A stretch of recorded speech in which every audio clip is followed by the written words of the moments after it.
కింద పడినప్పుడు సంతోషించకూడదు, వాడు తొట్టిల్ల పడినప్పుడు నీ మనసును ఉల్లాసం అందకూడదు.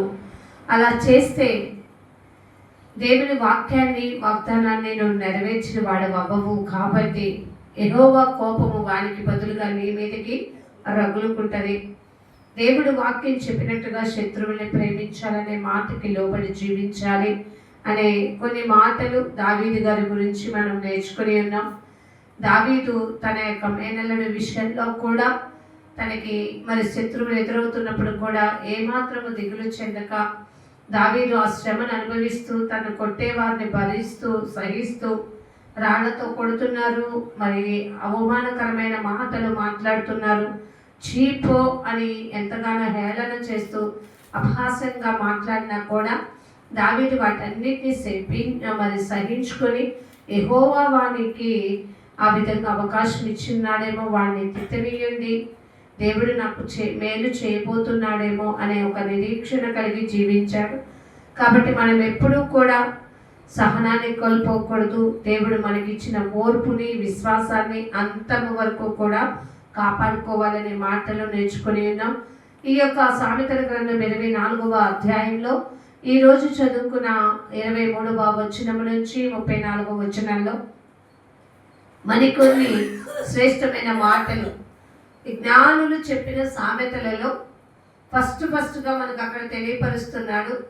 23వ వచనం, ఇవియు జ్ఞానులు చెప్పిన సామెతలే, న్యాయము తీర్చుటలో పక్షపాతము చూపుట ధర్మము కాదు. న్యాయము తీర్చుటలో పక్షపాతము చూపుట ధర్మము కాదు. నీ యందు దోషము లేదని దుష్టునితో చెప్పువానిని ప్రజలు శపించుదురు. జనులు అట్టి వాని యందు అసహ్యపడుదురు. న్యాయముగా తీర్పు తీర్చువానికి మేలు కలుగును. క్షేమకరమైన దీవెన అట్టి వారి మీదికి వచ్చును. ప్రార్థన చేసుకుందాం.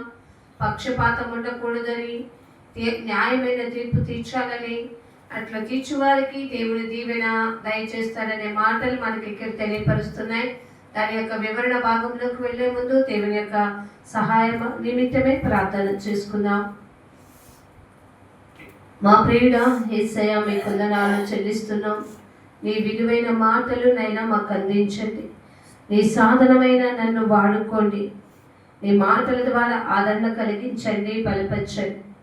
ఏ హృదయానికి ఎట్టి మాటలు అవసరమో అట్టి మాటలు మీరు దయచేయండి. వినగలిగిన చెవిని, గ్రహించగలిగిన మనసును నాయన ఈ బిడ్డలకు మీరు దయచేయండి. భూమి మీద మీ భక్తులను మీరు ఏర్పాటు చేసుకుంటారు. కాబట్టి ఆ భక్తులు నీ సన్నిధికి వేగిరిపాటు అనుభవంతో నైనా వచ్చి నీ మాటలు వినటానికి ఆతురత పడే జ్ఞానంతో ఎదగడానికి నైనా సహాయం చేయమని వేడుకుంటున్నాం. నాయన ప్రభ, మీరు నా పక్షము నుండి నాకు సహాయం చేయండి. మీరు నా నోటికి నైనా నీ మాటలు అందించి బలపరచమని, ప్రాంగణాన్ని ఆధీనంలోకి తీసుకోండి. ఈ సంఘంపై మీ కరుణాకటాక్షం నిలుపమని, నాదో ఆశ్చర్యమైన దేవా, మిమ్మల్ని కోరుకుంటూ ప్రతిమలాడుకుంటూ ఈ ప్రార్థనా మనవులన్నీ కూడా నా ప్రియ రక్షకుడైన యేసుక్రీస్తు వారి శ్రేష్టమైన ఉన్నతమైన నామంలో ప్రార్థించి స్తుతించి అడిగి వేడుకొని పొందుకుని నాము తండ్రి, ఆమేన్. ఇక్కడ సొలొమోను గారు చెప్తున్న సామెతలలో కొన్ని శ్రేష్టమైన మాటలు తెలియపరుస్తూ, పక్షపాతం, న్యాయం తీర్చడంలో పక్షపాతం ఉండకూడదు. దీని యొక్క ఆలోచన ఏమని చెప్తుందంటే నిష్పక్షపాతముగా ఉండాలి. మనము ఒక పక్షపాత బుద్ధి కలిగి మనం జీవించామనుకోండి, న్యాయము తీర్చుటలో అది అసహ్య కార్యము అవుతుందట. అట్టి వారిని చూసి జనులు ఏం చేస్తారంట, అసహ్యపడతారట. ఇంకా అంటున్నాడు, న్యాయముగా తీర్పు తీర్చామనుకో నీకు మేలు కలుగుతుంది. అంతేకాదు అది తిరిగి నీకు ఏంగా మారుతుందట, దీవెనగా మారుతుంది. అందుకని జాగ్రత్త పడాలి. ఒకరికి న్యాయం చెప్పాలన్నా, ఒకరి పక్షము నుండి మాట్లాడాలన్నా కూడా మనము తగు జాగ్రత్త గలవారంగా లేకపోతే తిరిగి మనము మంచి చేసామనుకోండి దీవెన పొందుకుంటాం, చెడు చేసామనుకోండి వారి నుంచి మనం ఏం పొందుకుంటామట, అసఖ్యత అనేది మనల్ని ఛేదించుకునే స్థితికి వెళ్ళిపోతూ ఉంటామంట. చాలా జాగ్రత్తగా దేవుడు మొదటిగా సామెతల గ్రంథంలో నుంచి మనకు చెప్తున్న మాట ఏంటంటే నిష్పక్షపాత బుద్ధితో ఉండండి, జాగ్రత్త కలిగి ఉండండి. ఆ మాటలు మరి లేవియాకాండం 19వ అధ్యాయం చూద్దాం.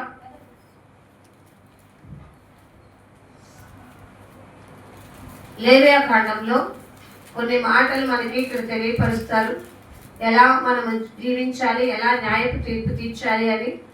19వ అధ్యాయంలో 14వ వచనం, చెవిటివాణిని తిట్టకూడదు, వృట్టివాణి ఎదుట అడ్డము వేయకూడదు. అర్థమేంటండి? అంటే వాళ్ళిద్దరిని మనం ఏం చేయకూడదు, ఇబ్బంది పెట్టకూడదు. చాలా మంది న్యాయ తీర్పు తీర్చేటప్పుడు ఆ చెవిటోళ్ళు లేరా, వాడికి ఏం వినపడుతుందిలే కానీ, గుడ్డుడు వాడికి ఏం కనపడుతుంది కానీ చేయి అని అంటారు. అది చెయ్యకూడదు అని ధర్మశాస్త్ర గ్రంథంలో ఉంది అంటే చేయకూడదు అంతే. ఎందుకు చెప్తున్నారంటే వారి పక్షంలో ఎవరుంటారు ఆలోచించారండి. అందుకే నేను అన్నాను కదా, ఎవరికి భయపడి చేయకూడదు అంట, నీ దేవునికి భయపడవలెను, నేను యెహోవాను. అమ్మో, యెహోవాను అంటే అర్థం ఆలోచించారండి. నేను వాళ్ళ పక్షాన్ని ఉన్నాను, వారికి సహాయం చేస్తాను, వారికి ఆలోచన చెప్తాను. నువ్వెందుకు నా మాట ఆలకించడం లేదు? నువ్వు తీర్చే తీర్పు విషయంలో గురుడువాడు నీ యొక్క అన్యాయపు తీర్పు విని నిన్ను అసహించుకునే చోటికి వెళ్ళకూడదు. మనకి తెలుసు కదండి, ఆహాబు రాజు ఏం చేశాడు, నాబోతు గారికి అన్యాయం చేశాడా లేదా?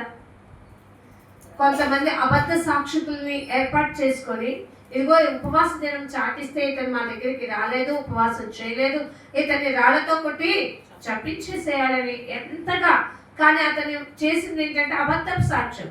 నిజానికి కావాల్సిన ఆహాబుకి ఏం కావాలి, ఆ నాబోతు యొక్క ద్రాక్ష తోట కావాలి. అది అతనికి ఇవ్వడం నాబోతుకి ఇష్టం లేదు. కానీ అది తీసుకోవాలంటే ఆటంకం ఎవరున్నారు, నాబోతు గారు ఉన్నారు, దాన్ని లాగేయాలి. కానీ దేవుడు ఊరికే వదిలిపెట్టాడా? అసలు ఆహాబు చేయడానికి ప్రేరేపితురాలైన యెజబెలు గారికి తప్పకుండా కీడు సంభవించిందా లేదా? ఆలోచించారా? కీడు విషయంలో మనం ఏం చేయాలంట, రాకుండా జాగ్రత్త పడాలి. మేలు విషయంలో మనం ఏం చేయాలి, జాగ్రత్త కలిగిన వారిగా ఉండాలి. అందుకని దేవుడు అన్నాడు, కీడు చేసి సంతోషించడం కంటే మేలు చేసి ఏం చేయాలట, సంతోషించాలి. అన్యాయముగా తీర్పు తీర్చడం కంటే న్యాయమైన తీర్పు తీర్చు. తీర్పు తీర్చే విషయాల్లో నువ్వు పక్షపాత బుద్ధి మాత్రం కలిగి ఉండవాక. ఇవి అసహ్య కార్యాలు. ఎందుకంటే నేను దేవుడైన యెహోవాను, నేను వారి పక్షం ఉంటాను, చూస్తాను. ఇంకా అంటున్నాడు, ఎందుకు తీర్చకూడదని రాయబడిందంటే 15వ వచనం చూద్దాం. ఏ తీర్పు తీర్చకూడదట అండి? ఆలోచించారా? మనం ఏ తీర్పు తీర్చకూడదు, అన్యాయపు తీర్పు అనేది తీర్చకూడదు. బీదవాడిని పక్షపాతము చేయకూడదు. బీదవాడిని పక్షపాతము చేయకూడదు. బీదవాడిని చూసా, అరే అల్లరా ఆడికి తెలుసులేదు ఉన్నవాడా రండి. మనం ఈ యొక్క వేరియేషన్ అనేదంట క్రైస్తవ బిడ్డల్లో ఉండకూడదు. ఎందుకంటే క్రైస్తవ బిడ్డలం అయిన తర్వాత మనలో ఈ యొక్క తేడా అనేది మనం చూపిస్తూ ఉంటేనంట పైన దేవుడు ఏం చేస్తాడో తెలుసా? నేను ఎవరి పక్షాన్ని ఉంటానన్నాడు తెలుసా? దేవుడు పేదల పక్షానే ఉంటానన్నాడు, దరిద్రుల పక్షానే ఉంటానన్నాడు. ఆలోచించారండి? ధనవంతుల పక్షాన్ని నేను ఉంటానని మాత్రం దేవుడు చెప్పలేదు. ఎందుకంటే ధనవంతుడు గర్వంతుడై తలకు గర్వం ఎక్కంట ఓర చూపులు చూస్తేనంట దేవుడి వైపు కూడా దేవుడి వైపు తిరిగి నాకు డబ్బుందులే చాలు, నేను దేవుడికి ఏం మొర పెట్టాలి అనుకునే తత్వంలో జీవించేస్తాడట. అందుకనే దేవుడు అన్నాడు, ధనాన్ని కానీ ధనవంతుడిని కానీ లక్ష్య పెట్టేవాడిని నేను అస్సలు లక్ష్య పెట్టను అని. పేదలంటే ఎప్పుడు దేవుడి సహాయం కోసం ఎదురు చూస్తారట. ఎందుకంటే దేవుడా ఈరోజు మేము తినడానికి ఇదిగో ఇది దొరికితే మాకు చాలా భగవంతుడని దండం పెట్టేసుకుంటాం. అంటే నిరంతరము దేవుని స్తుతించే ఆలోచన పేదవాడికి ఉంది కానీ ధనవంతుడికి ఇది అవడం లేదట. అందుకని అన్నాడు, అన్యాయపు తీర్పు తీర్చకూడదు, పేదవాడని పక్షపాతము చేయకూడదు, గొప్పవాడని అభిమానము చూపకూడదు. అర్థమైందండి? అభిమానం ఎవరికి వెళ్ళిపోతుందంటే ఎక్కువగా గొప్పడు. అమ్మో ఆయనకి ఎంత ఉందనుకున్నారు, అమ్మో ఆయన ఎంత అంటాడు అనుకున్నారు. ఈ లోకంలో బ్రతికే ప్రతి ఒక్క వ్యక్తికి కూడా కావాల్సింది ముందు ధనము కంటే తన వ్యక్తిత్వాన్ని తను జాగ్రత్త పరచుకోవడం కావాలి. మంచి మనస్తత్వం గలవాడండి, ఎవరినైనా చాలా ప్రేమతో, జాలితో, కరుణతో మరి ఆదరించి మాట్లాడగలిగిన శక్తి గలవాడండి. అతనికి తన మన అనే భేదం ఉండదండి, అందరినీ ఏకరీతిగా చూసే మనస్తత్వం కలిగిన వాడండి అని చెప్పగలిగిన స్థితికి వెళ్ళగలిగినప్పుడు నువ్వేమవుతావంటే ధన్యుడుగా మారతావు. అందుకని మనకి సామెతలు 24లో చెప్తున్నాడు, పక్షపాతం అనే బుద్ధితో మాత్రం మీరు జీవించకండి, అది అసహ్య కార్యం, మేలైన కార్యం చేయండి, మీరు దీవెనలు పొందుకుంటారు. మనందరం దీవెనలు అంటే ఇష్టపడతాం కదా, ఆ దీవెనలు పొందుకోవాలి అంటే చేయకూడని పనులు కొన్ని ఉన్నాయి, అంటే చేయొద్దు. మరి పేదవాడి పట్ల ఒక న్యాయము, గొప్పవాడి పట్ల ఒక అభిమానము చూపకూడదు, గొప్పవాడని అభిమానం చూపకూడదు, న్యాయమును బట్టి పొరుగు వారికి ఏం చేయాలటండి? అర్థమైందండి? దేన్ని బట్టి తీర్పు తీర్చాలి? అందుకని దెబోరా న్యాయపు తీర్పు తీరుస్తున్నప్పుడు అక్కడ ఉన్న ప్రజలందరూ, ఇశ్రాయేలు ప్రజలు గమనించారట, ఈమె తీర్చే తీర్పు ఎలా ఉంది, ఈ తీర్పు ఎలా ఉంది, ఈమె తీర్పులో న్యాయం కనపడుతుందా, అన్యాయం కనపడుతుందా, పక్షపాత బుద్ధితో చేస్తుందా, విమర్శతో చేస్తుందా, తన మన భేదంతో చేస్తుందా. కానీ న్యాయం తీర్చేటప్పుడు ఏ భేదం ఉండకూడదు, వారు మా వారు, వీళ్ళు మీ వారు అనే భేదమే ఉండకూడదు, పక్షపాత బుద్ధి ఉండకూడదు, పొరుగువారు అనే భేదం కాకుండా వీళ్ళు గొప్పవాళ్ళని అభిమానం చూపకూడదు, వీళ్ళు దరిద్రులనే ఒక నిస్సహాయత స్థితి అనేది మనము చూపకూడదు. అలా చూపకుండా ఉంటేనే మనము దేవుని యొక్క ఆశీర్వాదాలు అనేవి పొందుకోగలుగుతాం. ఇంకో చోట మరి కొంచెం ఇదిగా మనకి తెలియపరుస్తారు. ద్వితీయోపదేశ కాండంలో, ద్వితీయోపదేశ కాండం 16వ అధ్యాయము. మనము తీర్పు తీర్చాలి అంటే 18వ వచనం నుంచి దేవుడు వాళ్ళకి ఎవరిని ఏర్పాటు చేసుకోవాలి, వాళ్ళకి ఏం చేయాలని చెప్తూ, నీ దేవుడైన యెహోవా నీకిచ్చుచున్న నీ గ్రామములన్నిటను నీ గోత్రములకు న్యాయాధిపతులను నాయకులను నీవు ఏర్పాటు చేసుకొనవలెను. వారు న్యాయమును బట్టి జనులకు తీర్పు తీర్చవలెను. ఆలోచించారా అండి? దేవుడు నీకు ఇస్తున్న గ్రామంలో నువ్వు ఒక గొప్ప అధికారిగా ఉంటే అక్కడ అంటున్నాడు కదా, న్యాయాధిపతుల్ని నీవు నాయకుల్ని ఏర్పాటు చేసుకున్న తర్వాత ఆ న్యాయమును బట్టి జనాలకు ఏం తీర్చమంటున్నాడు? తీర్పు తీర్చు. తర్వాత అంటున్నాడు, నీవు న్యాయము తప్పి తీర్పు, అర్థమైందా? నీవు న్యాయము కాక అన్యాయపు తీర్పు తీర్చనే కూడదు. ఇవన్నీ ధర్మశాస్త్ర గ్రంథంలో దేవుడు మన కోసం రాయించాడు. ఎందుకంటే దేవుడు భూమి మీద ఘనతనిస్తాడు, పేరునిస్తాడు, ఐశ్వర్యాన్ని ఇస్తాడు, ఉన్నత పదవుల్ని ఇస్తాడు. ఆ పదవుల్ని కాపాడుకోగలిగిన అర్హత గుణం అనేది కూడా ఎలా ఉండాలో కూడా దేవుడు తెలియపరుస్తున్నాడు. అన్యాయం అనేది చేయకూడదు. ఇంకా అక్కడ అన్నమాట ఏంటండి? న్యాయము తప్పి తీర్పు తీర్చకూడదు. అంటే అన్యాయపు తీర్పు తీర్చకూడదు, పక్షపాతము చేయకూడదు. ఇందాక మనం వేరియేషన్ చూసుకున్నాము ఆ యొక్క లేవియా కాండంలో. పక్షపాతం అంటే ధనవంతుడని అభిమానం చూపకూడదు, పేదవాడని చెప్పి మనం పక్షపాతంతో ఉండకూడదు. అలాగే ఇక్కడ అంటున్నాడు కదా, లంచము, న్యాయము తీర్చేటప్పుడు నువ్వేం పుచ్చుకోకూడదు. ఆలోచించారండి, ఇది మహాఘోరమైనదండి. మనిషి ధనానికి ఉరి వేసుకొని డబ్బు తీసుకుని పనిచేసేసే రకాలు ఎక్కువైపోయాయి.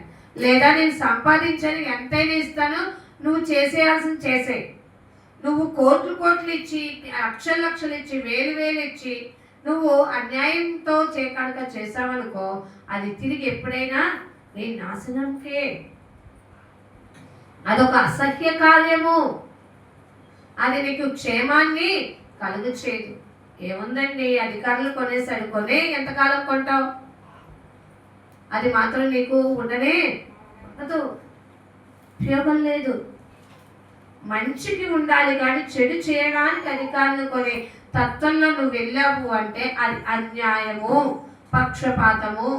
కానీ దేవుడు ఏమంటున్నాడంటే నిష్పక్షపాతముగా ఉండండి, లంచము పుచ్చుకొన కూడదు, ఏలైనగా లంచము జ్ఞానుల కన్నులకు గురుడితనము కలుగజేయును. అర్థమైందండి? లంచం అంట జ్ఞానము ఉన్న కన్నులకు ఏం కలుగు చేస్తుందట? గురుడితనము కలుగజేయును. అదేంటి? జ్ఞానం ఉన్నవాడు వెలుతురులో ఉంటాడు, జ్ఞానంతో ఎదుగుతాడు కదా. అంటే నువ్వు లంచం తీసుకున్నావంటే నువ్వు గురుడివాడు బ్రతికే అన్నమాట. అంటే నువ్వు న్యాయము ఏం చేస్తావు? చూడు, అన్యాయం చేయటానికి సిద్ధపడిపోతావు. కాబట్టి ఆ గురుడితనంలో బ్రతకొద్దు. ఇంకేమంటున్నాడంటే నీతిమంతులు చెప్పే మాటలకు అపార్థము పుట్టించును. చాలా మంది ఒక మాట మనం చెప్పామనుకుని దాన్ని తీసుకెళ్ళి ఇంకో చోట వేరేలాగా మార్చేసి చెప్పేస్తారు. నీతిమంతుల మాటలకి అపార్థాలు చేయొద్దు. ఈరోజు మనం నేర్చుకోవాల్సింది అదే. ప్రభా, నువ్వు నాకు ఎక్కడైనా ఎటువంటి స్థానమైనా ఇచ్చినప్పుడు దాన్ని నిష్పక్షపాత బుద్ధితో నేను చేయడం నాకు నేర్పు ప్రభా. మనిషి దేనికి బలహీనుడైపోతాడంటే లంచానికి. కానీ లంచము ఏమవుతుందంట? మనిషిని గొప్ప వెర్రిలోకి తీసుకెళ్ళిపోతుందంట. అది వారికి మంచిని చేకూర్చేదట. జాగ్రత్త కలిగి మనము దేవుడిని వెతికే వాటిలో ఉన్నట్లయితే, ఒక నిష్పక్షపాత బుద్ధితో కనుక మనం బ్రతుకుతున్నట్లయితే అది మనల్ని ఎక్కడికి తీసుకెళ్తుందంటే దేవుని యొక్క సన్నిహిత సంబంధానికి మనల్ని దగ్గరికి తీసుకెళ్తుంది. అది మనకి ఏం చేస్తుందంటే దేవుని దగ్గర నుంచి ఆశీర్వాదాలు తీసుకోగలిగిన పరిస్థితికి మనల్ని తీసుకోగలుగుతుంది. అందుకే నేను అంటున్నాడు, అన్యాయపు తీర్పు తీర్చి మీరు అసఖ్యాన్ని తెచ్చుకోవద్దు, న్యాయపు తీర్పు తీర్చి మీరు ఏం తెచ్చుకోవాలంటున్నాడు తెలుసా? దీవెన. మనకి ఇష్టం, కానీ మనము ఏదైనా చేసేసి దీవెన కావాలని దేవుని దగ్గర ప్రార్థిస్తాం.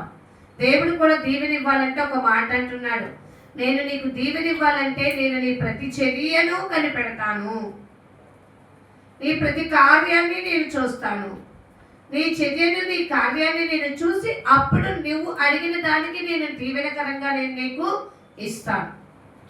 కాబట్టి మొట్టమొదటి మాటగా మనం ఏం తెలుసుకోవాలంటే ఎవరి పట్ల కూడా మనం అన్యాయపు తీర్పు తీర్చకూడదు, లంచము పుచ్చుకోకూడదు, ధన పేద అనే తేడాలు అనేవి మనం చూపించకూడదు.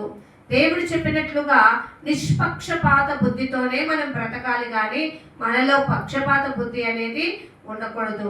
ఒకవేళ పక్షపాతి బుద్ధి ఉంటే జనాలు మనల్ని అసహించుకుంటారు. దేవుడు ఆ అసహ్యత చూసి మనకి రావాల్సిన దీవెనని తిప్పి వేస్తాడు. ఆలోచించాలండి. కాబట్టి దేవునికి కోపము రేపే వారిగా మనం ఉండకూడదు. దేవునికి మనము మంచిగా, దేవుడు మనకిచ్చిన జన్మని మనం ఏం చేసుకోవాలంటే ఉపయోగించుకొని దేవుడు మెచ్చిన రీతిలో మనం బ్రతకగలిగినప్పుడే ఆ యొక్క జీవితానికి ఒక ధన్యకరమైన ఉంటుంది. సామెతల గ్రంథంలో 24వ అధ్యాయంలో 26వ వచనం ఒకసారి చూసుకుందాం. సరి అయిన మాటలతో, ఇక్కడ ఒక మాటలలో యథార్థత ఉండాలి. రెండవ మాట ఏంటంటే మన మాటలలో యథార్థత కలిగి మనం జీవించాలని చెప్తూ సామెతల గ్రంథం 24-26వ వచనం. సరి అయిన మాటలతో, సరైన మాటలతో ప్రత్యుత్తరం ఇచ్చుట పెదవులతో ముద్దు పెట్టుకొనినట్లుండును.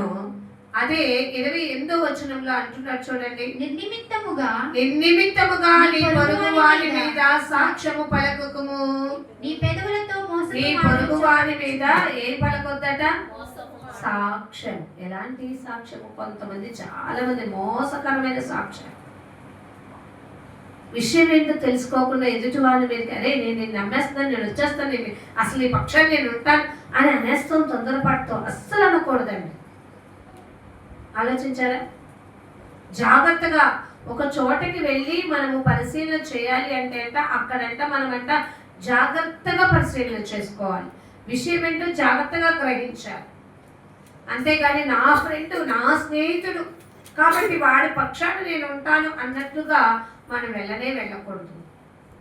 ఇక్కడ మనకి అంటున్నాడు సరైన మాటలతో తిరిగి ప్రత్యుత్తరం ఇచ్చుట, అంటే తిరిగి అడిగిన దానికి తిరిగి సమాధానం చెప్పడాన్నే, సరైన రీతిలో చెప్పడాన్నే ప్రత్యుత్తరం ఇచ్చుట అని అంటున్నారు. జాగ్రత్తగా మనము సమాధానం ఇచ్చేవారిగా ఉండాలి. రెండోది అంటున్నాడు నిర్నిమిత్తముగా, అంటే ఊరకనే నీ పొరుగువాని మీద సాక్ష్యము, అంటే సాక్ష్యం పలకాలంటే కూడా దానికి ఒకటి వాల్యూ ఉంటుందంట. ఆలోచించారండి? చాలా మంది విట్నెస్ పర్సన్ ఎలా కొనుక్కుంటారు తెలుసా అండి? డబ్బులు ఇచ్చేసి కొనుక్కుంటారు. ఎందుకు? ధర్మశాస్త్ర గ్రంథంలోనే నాబోతు గారి మీదకి అబద్ధ సాక్ష్యం పలకడానికి మరి కొంతమందిని ప్రేరేపించలేదా కదా? రాజు నా అధికారంలో ఉంది, యెజ్బెల్ గారు అలాగే అంది కదా. అంతా నీ చేతిలో ఉంటే రాజుగారు మీకు ఏమి చేయడం చేతనట్ల, మీరు కామ్గా ఉండండి, నేను ఉంటాను అని చెప్పి యెజ్బెల్ గారు ఏం చేస్తుందో తెలుసా? నాబోతు మీద కొంతమంది అబద్ధ సాక్షుల్ని ప్రేరేపించింది. అంతెందుకండి, యేసుప్రభు గారిని అప్పచెప్పడానికి ఇస్కరియోతు యూద అక్కడ ఉన్న మనుషులు పరిసయ్యులు శాస్త్రులు కొంతమందిని ఏం చేశారంట? ప్రేరేపించలేదా? మాకు ఎవరు కావాలి? బరబ్బా నదులు పెడతామా, యేసు ప్రభు నదులు పెడతామా అని అడిగినప్పుడు ఏమన్నారట? మాకెవరు కావాలి? బరబ్బానే కావాలి. ఇంకా మరి ఎక్కువగా కేకలు వేసేలాగా జనాల్ని ప్రేరేపించారట. వాళ్ళల్లో మనం కూడా ఒక పాత్రలం అయి ఉంటాం కదా. నిర్నిమిత్తముగా సాక్ష్యము పలకము, నీ పెదవులతో ఏం మాట్లాడవచ్చు? చెప్పవచ్చునా? చాలా ఈజీగా చీటింగ్ చేసేస్తారండి మనుషులు ఈ రోజుల్లో. ఈ రోజుల్లో సగానికి 95% ఏం జరుగుతుంది చెప్పండి? న్యాయం ఎక్కడుందంటారు? న్యాయమే జరగట్లా, అంతా మోసమే జరిగిపోతుంది. కానీ క్రైస్తవుడు అనేవాడు ఎటువైపు వెళ్ళాలి? 5% ఉంటే అటే వెళ్ళాలి, 95% వైపు పరిగెత్తకూడదు. ఆలోచించారా? ఎందుకంటే తప్పుడు మార్గంలో పోయేవారు అనేక మంది ఉంటారు, నీతి మార్గంలో పోయేవారు ఎంతమంది ఉంటారండి? ఆలోచించండి జాగ్రత్తగా. మరి మొట్టమొదటి మాట మనం చెప్పుకున్నాం, నిష్పక్షపాతంగా ఉండాలి క్రైస్తవ బిడ్డలు. రెండవ మాట, మన మాటలు ఎలా ఉండాలంట? సరైనదిగా ఉండాలి. చూడండి కొన్ని రిఫరెన్స్లు మనం చూసుకుందాం.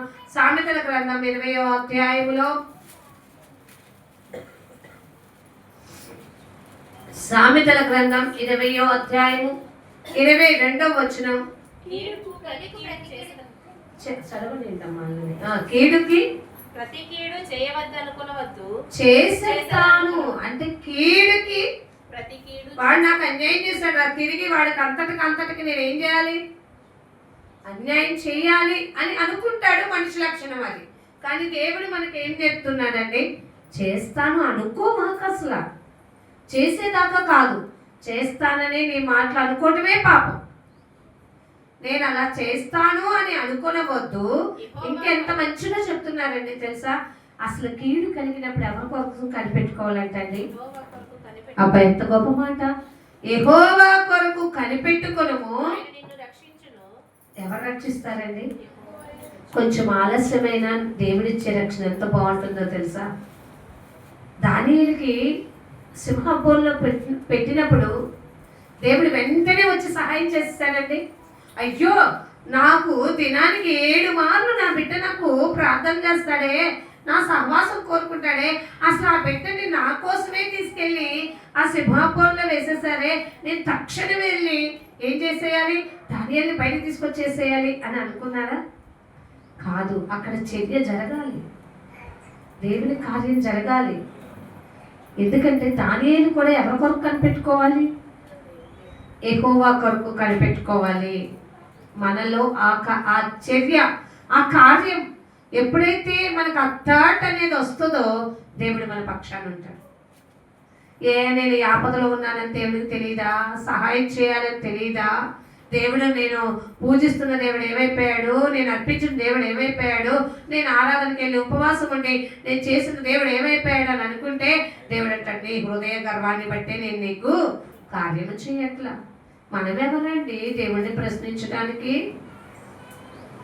మనలో వచ్చేస్తుంది, చాలా సింపుల్గా నేస్తాం.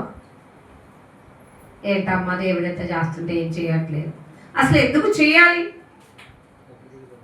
ఈ లోకంలో దేవుడు నిన్ను దేనికి పెట్టాడో తెలుసా? ఫిలిప్పీలకు రాసిన పత్రిక ఒకసారి చూద్దాం. 2వ అధ్యాయం లాస్ట్ వచ్చిన ఒక మాట చూడండి.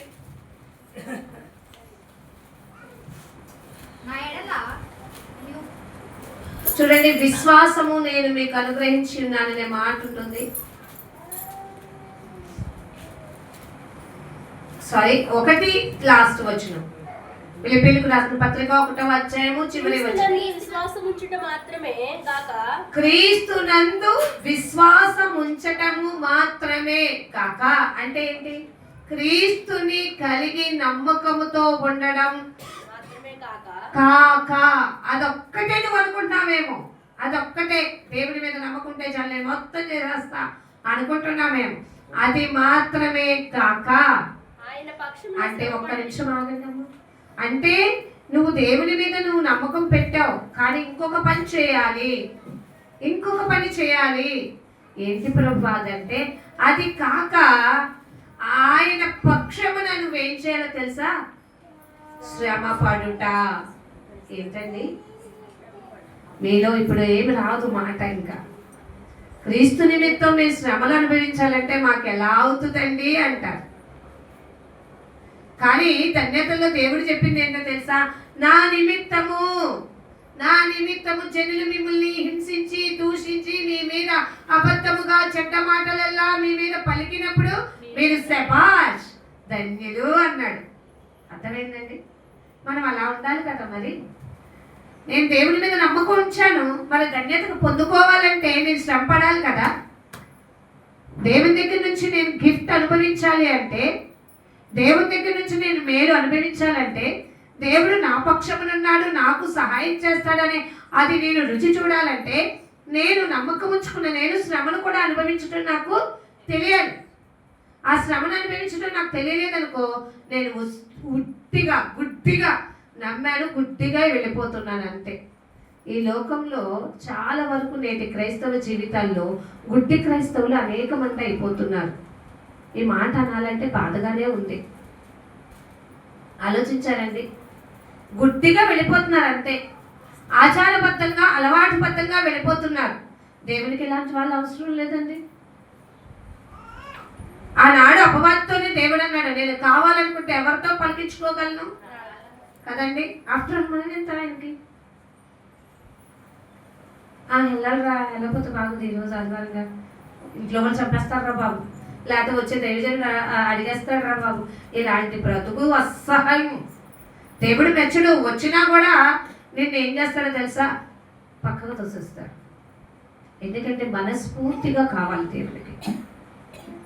దేవుడు తనని ఇష్టపూర్వకంగా తన దగ్గరికి వచ్చేవాళ్ళని, ప్రేమించి వచ్చేవాళ్ళని, తన మీద నమ్మకంతో వచ్చేవాళ్ళని, తన కోసం శ్రమ అనుభవించడానికి మేము రెడీ ప్రభువా, కానీ ఎట్టి పరిస్థితుల్లో వ్యాధైనా, మరణమైనా, ఖడ్గమైనా, చావైనా, ఎట్టి పరిస్థితుల్లో కూడా ఆపద వచ్చినా, అనారోగ్యం వచ్చినా, ఆర్థిక పరిస్థితులు ఇబ్బంది పెట్టినా, ఏది వచ్చినా చుట్టూ ఇరుగు పొరుగులా అసలు 4 దిక్కులా నాకు ఒక్కసారిగా యోబులాగా నా జీవితంలో అపాయకరమైన పరిస్థితి వచ్చినా కూడా నేను నిన్ను నిందించను ప్రభువా, నిన్ను అంటి పెట్టుకొని ఉంటా, నిన్నే బ్రతిమాలుకుంటా.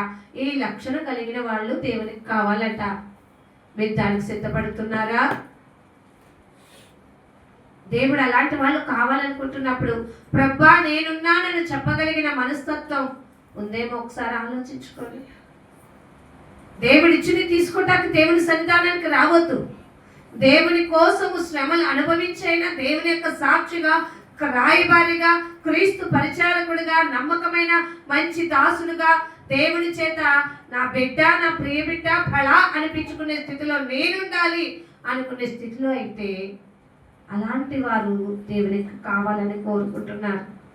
అలాంటి వారు దేవుని మాటలు ఎలా అంట, సరైన మాట ప్రత్యుత్తరం ఇస్తారు. మనము యేసు ప్రభు వారిని కొన్ని సందర్భాల్లో చూసినట్లయితే ఎలా ప్రత్యుత్తరం ఇచ్చారు దేవుడు ఇట్లాంటి పరిస్థితులు అన్నది మనం గమనించుకోవాలి. మనమైతే ఎదుటి వాళ్ళకి సరైన ప్రత్యుత్తరం ఇవ్వటానికి కూడా అని చీదరించుకునే తత్వం ఉంటుంది. అది అసలు మంచి లక్షణమే కాదండి. అందుకే అన్నారు కదా, సరైన ప్రత్యుత్తరం ఇచ్చుట ఎంత మృదువుగా ఉంటుందంట, ఎంత ఆనందంగా ఉంటుందట. నువ్వు నిర్నిమిత్తముగా అబద్ధంగా ఎదుటివారి పట్ల సాక్ష్యము పలకటానికి నిలిచినప్పుడు నిన్ను నువ్వు ఒక్కసారి యోచన చేసుకో. అబద్ధకులతో నువ్వు కూడా చెలికాడు అవ్వద్దు. అందుకే నేను అంటున్నాడు, ఇక్కడ ఒక దేవుని బిడ్డగా నువ్వు ఉన్నప్పుడు శ్రమలు అనుభవించే క్రైస్తవ తత్వం కూడా నీలో ఉండాలి. అది లేనప్పుడు నీవు పడిపోయినట్టే, అది లేనప్పుడు నీవు విశ్వాసఘాతకుడవే, అది లేనప్పుడు నువ్వు విశ్వాసంలో భ్రష్టంలో లోపంలో ఉన్నట్లే, అది లేనప్పుడు నువ్వు అవిశ్వాసానికి అపవాదికి జనకుడివే. అందుకని మన నోరు భద్రంగా కాచుకోవాలి. సరైన ప్రత్యుత్తరం ఇచ్చేవారు దేవుడు ఇష్టపడే బిడ్డలుగా ఉంటారు. ఇంకా కొన్ని మాటలు చూద్దాం. మత్తయి సువార్తలో కొన్ని మాటలు చెప్తున్నారు కదా, ప్రత్యుత్తరం ఇవ్వాలన్నప్పుడు ప్రభా నాకు ఎదురైన పరిస్థితుల్లో మనుషులతో ఎలా నడుచుకోవాలంటే దేవుడు ఒక మాట మనకు సెలవిస్తున్నారు. మత్తయి సువార్త 5వ అధ్యాయంలో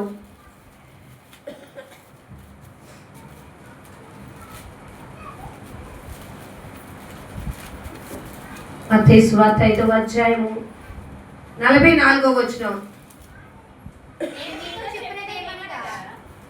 నేను మీతో చెప్పునదేమనగా మీరు పరలోకంలో ఉన్న మీ తండ్రికి కుమారులై ఉండునట్లు. ఏమై ఉన్నారటండి? ఈ మాట మనకు మర్చిపోతే మన తండ్రి ఎవరు? ఎక్కడున్నారండి? మరి మీ ఎవరండి? మీ నాన్న అనగానే ఏం చెబుతారు? అబ్బా ఎంత ఆనందంతో అబ్బా మా డాడీ అంటారు. పరమందున్న డాడీని మర్చిపోమక్క.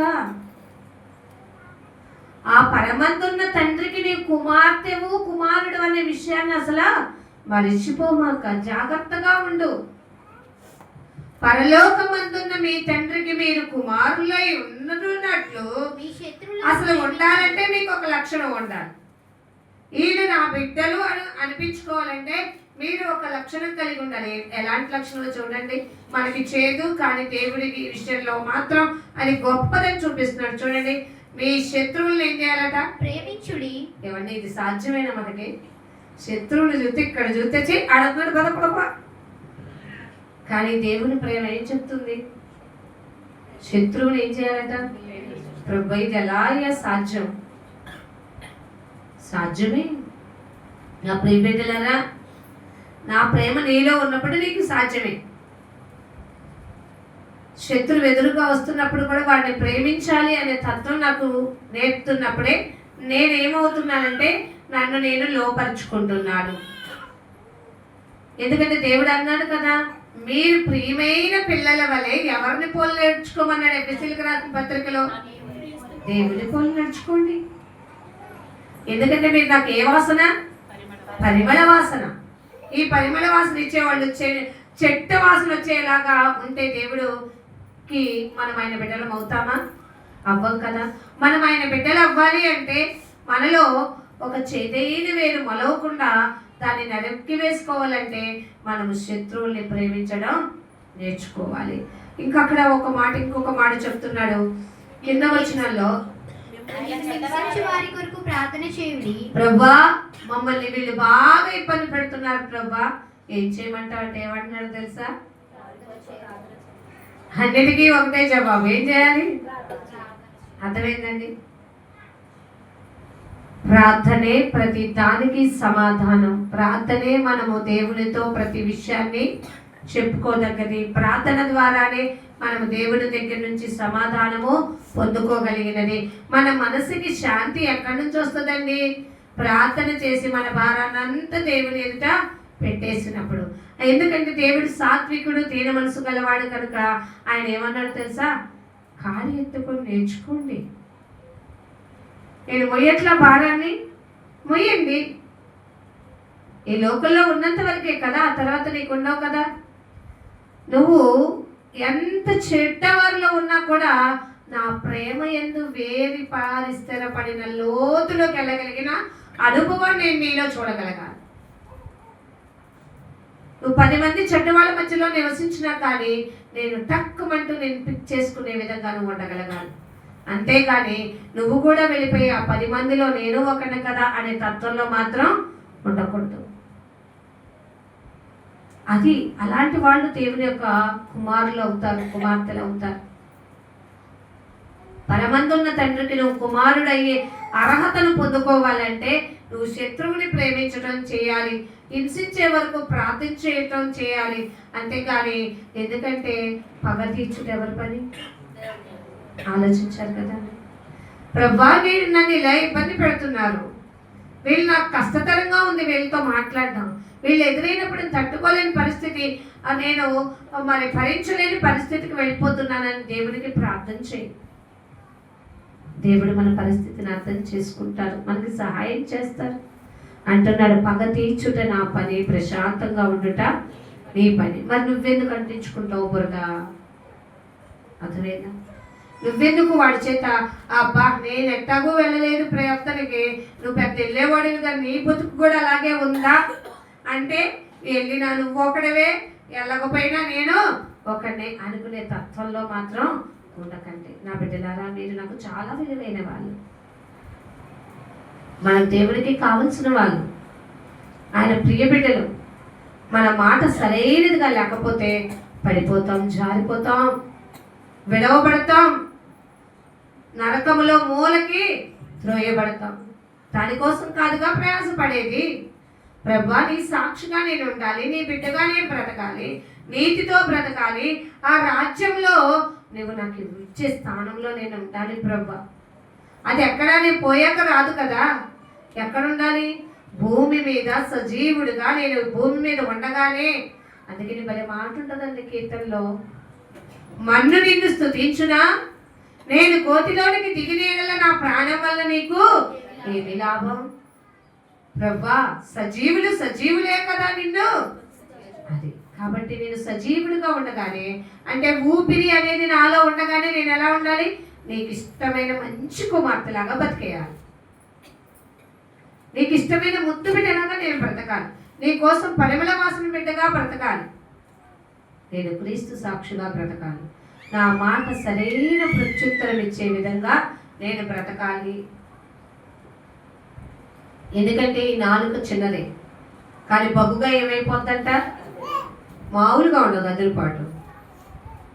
కానీ దీన్ని ఏం చేయాలన్నాడు తెలుసా? చిక్కము పెట్టాలంట.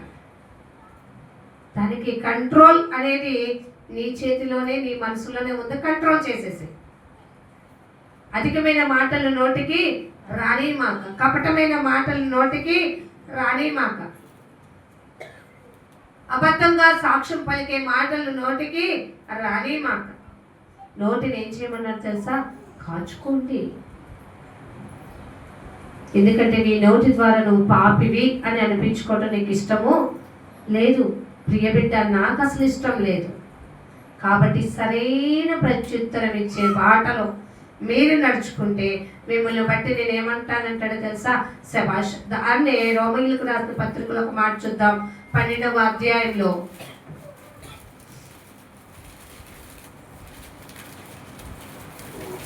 రోమీయులకు రాసిన పత్రిక 12వ అధ్యాయం 17వ వచనం. మనిషి లక్షణం ఇదేనండి, నాకు కీడు చేసిన వాడికి అంతకంతకు చేయాలనే లక్షణం. కానీ దేవుని వాక్యం ఏం చెబుతుంది? నీకు కీడు చేసిన వ్యక్తికి తిరిగి నువ్వు ఏం చేయొద్దు, ప్రతి కీడు అంటే తిరిగి చేసిన దానికి తిరిగి కీడు చేయవద్దు. మనుషులందరి దృష్టికి యోగ్యమైన వాటిని గురించి ఆలోచన కలిగి ఉండండి. ఏమిటండి? మనుషులందరికీ ఉపయోగపడే దాని గురించే ఆలోచించి దాని గురించే ఆ ఆలోచనలోనే బ్రతకండి. అందుకనే మనం కూడా ఎవరి ఆలోచనలో చేరాలో తెలుసా? దేవుని యొక్క ఆలోచన సభలో చేరాలి. దేవుని యొక్క ఆలోచన సభలో మనం చేరలేదనుకోండి, లోకస్తుల యొక్క అపవాది యొక్క ఆలోచన సభలో మనం చేరతాం. ప్రార్థన విషయాల్లో నిర్లక్ష్యత ఉండకూడదు. దేవునితో సహవాస విషయంలో నిర్లక్ష్యత ఉండకూడదు. దేవుని సన్నిధిని ప్రేమించే విషయంలో నిర్లక్ష్యత ఉండకూడదు. దేవుణ్ణి అంటి పెట్టుకునే జీవితంలో ద బెస్ట్ అని అనిపించుకునే లెవెల్లో మనం ఎదగాలి. ఎందుకంటే మనల్ని దేవుడు తన అమూల్యమైన రక్తంతో కన్నారండి. మనం ఆయనకి విలువైన సొత్తు. ఈ సొత్తును మనం ఏం చేసుకోకూడదో తెలుసా? డ్యామేజ్ చేసుకోవద్దు. దేవునికి విలువైన సొత్తైన మనము మన క్రియల వలన, మన ఆలోచనల వలన, మన చూపుల వలన, మన మాటల వలన, మన ప్రవర్తన వలన మనమే ఏం చేసుకుంటున్నామో తెలుసా? డ్యామేజ్ చేసుకొని దేవుడు మనల్ని ఎంత శుద్ధి చేద్దామన్నా పనికిరాని స్థితికి వెళ్ళిపోయి మనం అస్సహించుకునే స్థితికి, విడవబడే స్థితికి వెళ్ళిపోతే దేవుడు చూసి ఇక నీకు ఛాన్స్ లేదు. బుద్ధి లేని కన్యకలతో మాట్లాడిన మాట గుర్తుంది కదా? మీరెవరో నాకు అదేంటి ప్రభువా మేము తెలియకపోవటం. అప్పుడు వాళ్ళు ఏం చేసుకోవాల్సి వచ్చింది? అడ్రస్ చేసుకోవాల్సి వచ్చింది. అయినను మీరెవరో నాకు తెలియదని ఏమేమి పడింది? ఆలోచించుకోండి.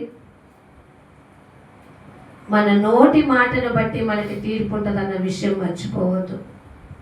సరిగ్గా ప్రవర్తన కలిగి ఉందాం. శత్రువుల్ని ప్రేమిద్దాం, హింసించే వారిని ప్రేమిద్దాం, కీడు చేసిన వారికి కీడు తలపెట్టొద్దు. ఇంకా అంటున్నాడు, మంచి ఆలోచన కలిగి జీవించండి.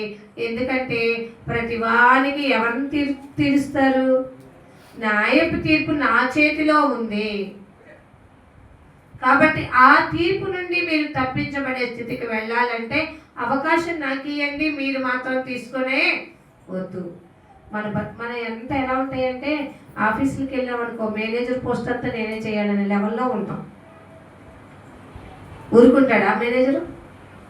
చైర్మన్ ఊరుకుంటాడా? డైరెక్టర్ ఊరుకుంటాడా? నువ్వెక్కడో అక్కడే ఉండు. మీకు ఇప్పుడన్నా అర్థమవుతుందా నా మాట? ఏ ప్లేస్లో నీకు ఇచ్చానో ఆ ప్లేస్లోనే నీ పని చేసుకొని పక్కకు పో. ఇక్కడ దేవుడు కూడా మనకు అదే చెప్తుంది. నీకు నేను చెప్పింది ఒకటే, ప్రేమించమన్నాను, ప్రేమించే. హింసించే వాళ్ళ గురించి ప్రార్థించమన్నాను, ప్రార్థించే. కీడు తలపెట్టాడా? వాడు తలపెట్టిన కీడు దగ్గర గురించి నా దగ్గర చెప్పేసాయి. కామ్గా ఉండు. అప్పుడు కామ్గా ఉంటే నీ పరిస్థితిని బట్టి నేనేం చేస్తానంటున్నాడు తెలుసా? నేను పగ తీరుస్తాను, నేను ఆలోచన చెప్తాను, నేను నిన్ను చక్కబరుస్తాను. ఇప్పుడు అర్థమైందండి మన పొజిషన్ ఎక్కడ ఉండాలి? మనం ఆయనకి దాసులు కాబట్టి ఆయన చెప్పింది ఫాలో అయ్యి పక్కకి వెళ్ళడమే. అంతేగాని దేవుని పని మనం చేసేద్దామని, మనం గొప్పవాళ్ళం అనిపించుకుందామని మాత్రం వద్దు. ఇప్పుడు మనం సామెతలు 24లో నేర్చుకున్నాం. ఫస్ట్ మాట, నిష్పక్షపాతమైన భక్తితో మనం బ్రతుకుదాం. రెండోది, సరైన మాట ప్రత్యుత్తరం ఇచ్చే వారిగా మన యొక్క జీవితాన్ని ముందుకి కొనసాగిద్దాం. సామెతలు 24లో కొంచెం ముందుకు వెళ్తే 30వ వచనంలో శ్రద్ధ కలిగి ఉండాలి అనే విషయం గురించి మనకు చెప్తుంది. చదవండి. సోమరివాని చేను నేను దాటి రాగా,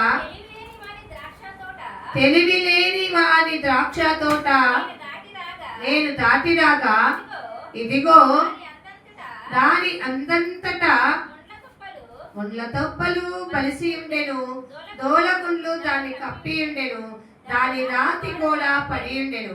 నేను దాన్ని చూచి యోచన చేసుకుంటుని, దాన్ని కనిపెట్టి ఏం తెచ్చుకుంటుని? ఇప్పుడు మనం ఆలోచన రావాలి, బుద్ధి తెచ్చుకోవాలి. ఈ మాట ఏం తెలియపరుస్తుందంటే, ఒక ప్రాధాన్యత కలిగి ఉండాలి, ఒక శ్రద్ధ కలిగి జీవించాలి. క్రైస్తవుడా, నీ జీవితంలో నువ్వు దేనికి ప్రాధాన్యత ఇస్తున్నావు? ఏ విషయంలో శ్రద్ధ కలిగి ఉంటున్నావు? మనం దేవుని యొక్క సన్నిధి విషయాల్లో ప్రాధాన్యత ఇవ్వాలి. రెండోది ఏం చెప్తున్నాడంటే దేవుని వాక్య వినటంలో శ్రద్ధ కలిగి జీవించాలి. అర్థమైందండి? మనకి ద్వితీయోపదేశకాండం 28:1 ఏం చెప్తుంది?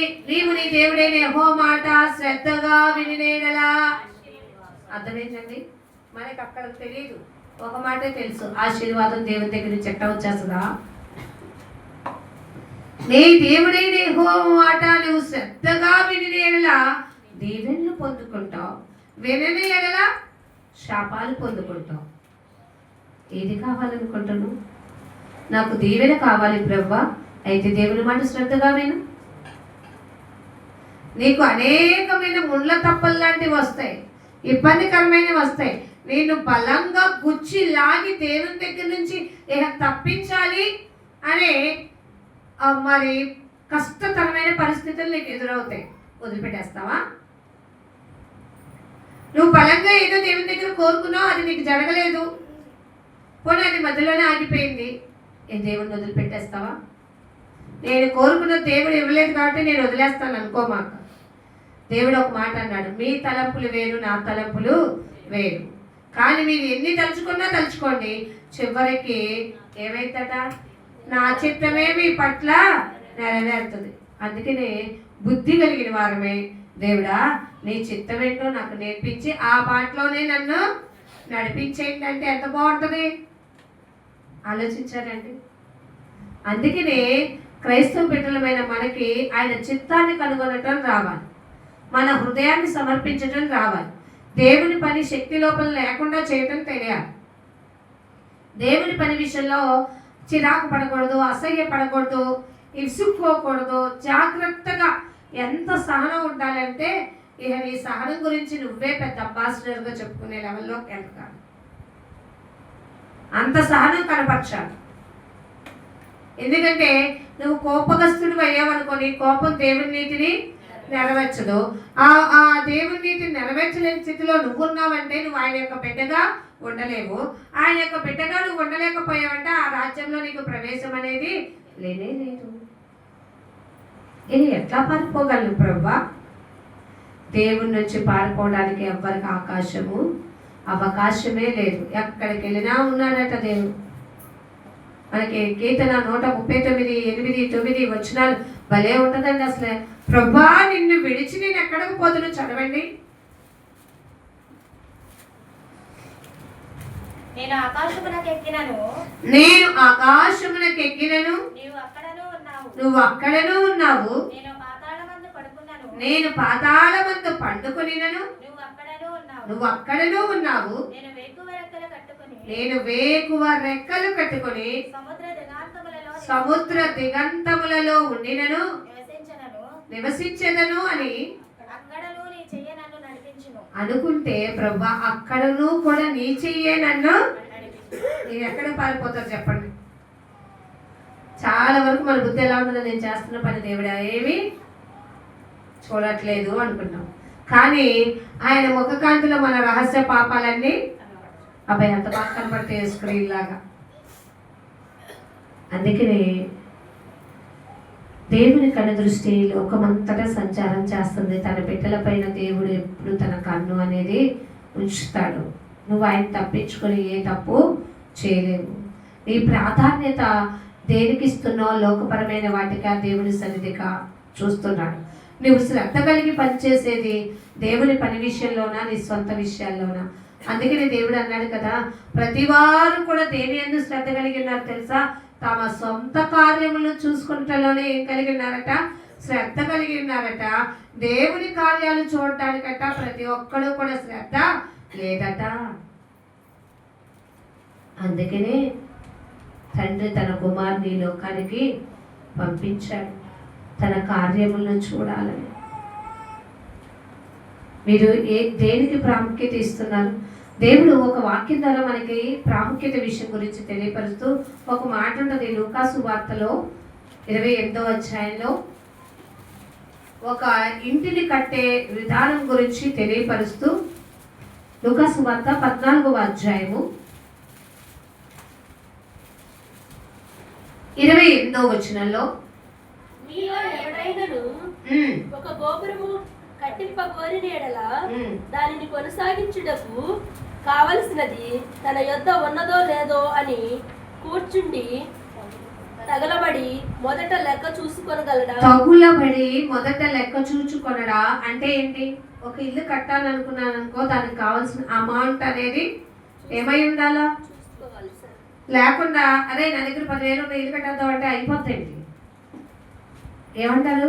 నీ దగ్గర ఉన్న 10,000తో ఇటుకలు కూడా రావు.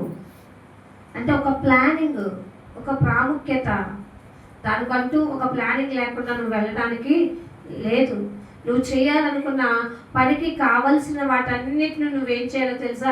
సరిగ్గా సమకూర్చుకోవాలి. చూచుకునే వాళ్ళు కదా.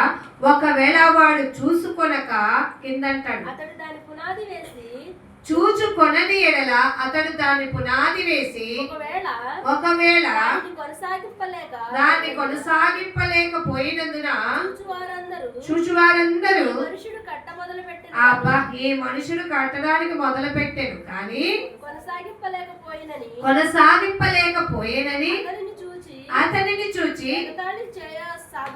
అర్థమైందండి. ఎగతాళి చేయడానికి మనిషి ఈ ఎగతాళి వచ్చినప్పుడు ఏమవుతాడు చెప్పండి? భరించలేక ఏమవుతాడు చెప్పండి? నాకున్నది ఒకటే, ఏం చేస్తాం? అవమానాన్ని భరించలేక చనిపోయాడు. ఎలాంటివి వస్తున్నాయండి మరి మాటలు? అవమానం కొని తెచ్చుకున్నది ఎవరు? అంతలేదా? అదే దేవుని దగ్గరికి వచ్చావనుకో, సిగ్గుపడనక్కర్లేని ఒక జత పనివానిగా నిన్ను పిలుచుకుంటాడు. నీకు ఒక ప్రాధాన్యత తెలియపరుస్తాడు, ఒక వివేకాన్ని ఇస్తాడు. తెలివితో, జ్ఞానముతో, ఉపాయముతో ఏ పనిని తలపెట్టిన కార్యముని ఎలా దాన్ని కంప్లీట్ చేయగలిగిన క్యాపబిలిటీని దేవుడు ఇచ్చేస్తాడు. అదే దేవుని ఆలోచన లేకపోతే, దేవుని విలువ నీకు తెలియపోతే, నీ సొంత ఆలోచనతో నీ స్వబుద్ధితో ముందుకు వెళ్ళిపోతే, ఆ ప్రాధాన్యత ఏంటో తెలియకపోతే, ఆలోచించారండి. మనకు కూడా ఆ యొక్క పరలోక రాజ్యంలో ఎంట్రీకి వెళ్ళాలి అంటే ఒక యోచన ఉండాలి, ఒక ఆలోచన కలిగి జీవించాలి. ఆ ఆలోచన అనేది నీ దగ్గర లేకపోతే ఏమైపోతావు తెలుసా? జారిపోతావు, పడిపోతావు, విడవబడతావు, మోసగించబడతావు, అవమానపరచబడతావు, అపహేళన చేయబడతావు. నిన్ను అందరూ అసహించుకునే స్థితికి వెళ్ళి చివరికి నీకంటూ ఒక ప్రాముఖ్యత ఇవ్వలేని పరిస్థితికి మూలకి త్రోయబడతావు. ఆలోచించుకో, ఏంటి ప్రభా నాకు ఈ పరిస్థితి అని అప్పుడు మొరపెట్టే ముందు ఇప్పుడే జాగ్రత్త పడి, ఆ ప్రాధాన్యత నీకు ఆరోగ్యంగా ఉన్నప్పుడే, నీకు ఆలోచన ఉన్నప్పుడే, నీ యొక్క అవయవాలు బాగా పనిచేస్తున్నప్పుడే దేవునికి ఇవ్వాల్సిన ప్రాధాన్యత ఇచ్చేసేయి. నీకే అప్పుడు ఏం చేయగలుగుతావు తెలుసా? ఈ లోకంలో పుట్టినందుకు తప్పకుండా శ్రమలు అనేవి అనుభవించక తప్పదు. అవి శారీరక పరంగా వచ్చే శ్రమలు. వాటి వల్ల ఆత్మపరమైన విషయాలు దెబ్బతినకూడదు. దెబ్బతినకుండా ఉండాలంటే వాక్యం ఏరు నాలోకి వెళ్ళినప్పుడు వాటినన్నిటినీ నేను ఏం చేసుకోగలుగుతా? బ్యాలెన్స్ చేసుకోగలుగుతా. ఆ వాక్యం వేరే నా దగ్గర లేదనుకో, నేను ప్రతిదానికి ఏం చేస్తాను తెలుసా? కష్టతరంగా ఫీల్ అయిపోతూ ఉంటా. కష్టతరంగా అనుకొని ఏమంటాను తెలుసా? ఈ కష్టాలన్నీ నాకే రావాలా అని నువ్వు వెళ్ళి ఇంకో అమ్మ చెప్తామంటది. అయ్యో నీలాంటి దానికి, అసలు నీలాంటి మంచి దానికి అసలు నీకు వచ్చే చెప్తాను కష్టాలు. అర్థమైందండి? అదే దేవుడికి చెప్పు. దేవుడు ఏమంటాడో తెలుసా? నేను నీకు తోడుని నడిపిస్తా, నీ భారాన్ని తీసేస్తా, నీ మనసును తేలిక చేస్తా. తగిన సమయమందు కనిపెట్టుకొని నా చిత్తము కోసం ఏం చేయమంటాడు? ఎదురు చూడు. ఆలోచించండి. అందుకే మనం ప్రాధాన్యత దేనికి ఇవ్వాలి అనేది చూడండి. దేవుని సన్నిధికి ప్రాధాన్యత ఇవ్వడం ఏముందిలే ఈరోజు అని అనుకునే వారిలాగా ఉండొద్దండి. ఆ విలువ మనకి తెలిస్తే వజ్రము కంటే అమూల్యమైనది. అసలు దేవుని సన్నిధిలో ఒక దినము గడిపితే ఏంటంటే అండి, ఇది బాగా చెప్పేస్తాం కానీ మనమే మానేస్తాం కదా కదా అవునంటారా కాదంటారా? ఎట్టి పరిస్థితిలో నేను ఈరోజు ఇంటర్వ్యూ అంటే ఏమవుతాం? అమ్మో రాక వచ్చింది ఆపర్చునిటీ, వెళ్ళిపోవాలి. దొరికింది పని, వెళ్ళిపోవాలి. అయ్యే ఈరోజు దేవుని సన్నిధి వెళ్దాం అనే ఆతృత మనలో కనపడకపోతే, దేవుడు కంపేర్ చేస్తే, పోల్చి చూస్తే నువ్వు దేనిలో ఎక్కువగా కనపడుతున్నావు? జాగ్రత్తగా ప్రాధాన్యత నువ్వు దేనికి ఇస్తున్నావో చెక్అవుట్ చేసుకో. ఇంకోటి, అదే మాటల్లో శ్రద్ధ కలిగిన వాడు, యోచన కలిగిన వాడు బలమొందుతాడు. అందుకే దేవుడు మనకి చెప్పాడు, శ్రద్ధ కలిగి జీవించు. శ్రద్ధ కలిగి ఉండటంలో దేవుడు భూమి మీద అతి చిన్న జీవులైన చీమలతో పోల్చి చెప్పారండి. మనకి మిడతలతో చెప్పారు, బల్లులతో చెప్పారు, కుందేలను చూసి నేర్చుకోమన్నారు. కానీ వాళ్ళకి ఇచ్చిన పనిని అవి సకాలంలో జాగ్రత్తగా నెరవేరుస్తున్నాయి. నా ప్రియ బిడ్డ, నేను నీకు ఇచ్చిన ఆయుష్ కాలమా 60, 70, 80? కానీ నువ్వెందుకు ఇంకా నా వైపు తిరగట్లేదు, నన్ను శ్రద్ధగా వెతకట్లేదు? నీవు నా వైపు తిరిగి నేను నీ వైపుకి తిరిగేదను. రాత్రికాలం హోషేయ గ్రంథం 14వ అధ్యాయంలో ఒక మంచి మాటలు దేవుడు మనకి దయచేశారు కదా. జాగ్రత్తగా ఉందాం. ఎందుకంటే సామెతలు 6:6లో మనకి ఏం చెప్తుంది? సోమరి ఎవరి దగ్గరికి వెళ్ళాలి అంటే మనం ఎవరు అంట? మనం ఎవరు చెప్పండి? అబ్బా ఒప్పుకోలేమే, అందుకే మనం టయానికి వచ్చి కూర్చున్నామే. సోమరి చీమల ఎత్తుకు వెళ్ళి వాటి నడకను ఎట్టగని పెట్టాలట? బాగుగా. ఆ మాట మర్చిపోకండి అండి. పరిశుద్ధులతో సహవాసమును చేస్తే వాళ్ళు ఎలా నడుచుకుంటున్నారన్నది నీకు తెలుస్తుంది. లోకస్తులతో సహవాసం చేస్తే నువ్వు తప్పకుండా వాళ్ళు నేర్పకపోయినా అంటుకుపోతుంది. అర్థమైందండి? గ్రీజు మనిషికి అంటుకుంటే వదిలించుకోవడానికి ఎంత ప్రమాదమో అంత ప్రమాదం. అందుకని దేవుడు అన్నాడు, నా భక్తులారా, నా బిడ్డలారా, మీరు నా దేవుని బిడ్డలుగా ఉండాలి అంటే, నా బిడ్డలుగా నా కుమార్తెలు కనిపించుకోవాలంటే ఈ లోకంలో నీతితోనూ భక్తితోనూ స్వస్థ బుద్ధితోనూ మీరు బ్రతకాలి. కానీ అది లేదే, అది కనిపించట్లేదే నా భక్తులారా. అనిపించుకోండి, మనం ఒక్కరోజుతో దేవుని సన్నిధిని వెళ్ళిపెట్టేది కాదండి. 24 hours మనలో జీవం ఉన్నంత వరకు, ఆ తర్వాత కూడా క్రీస్తు అనేది మనలో ఉండాలా, ఆయన రక్తం మనలో ప్రవహించాలా. ప్రార్థన మానేనంటే మనలో వణుకు పుట్టాలి, భయం పుట్టాలి. గత 2 రోజులుగా గత వారం మనకి ప్రార్థన జరిగినప్పుడు ఈరోజు మంది రేపు మంది కాదు అంటే, ఈరోజు తప్పులు చేసిన వాడికి రేపు బ్రతికే అవకాశం లేకపోతే వాడికి ఇంకా ఏం లేదు, తీర్పు అనేది లేదు. అందుకనే మనిషి బ్రతకుండగానే ఏం చేయాలట?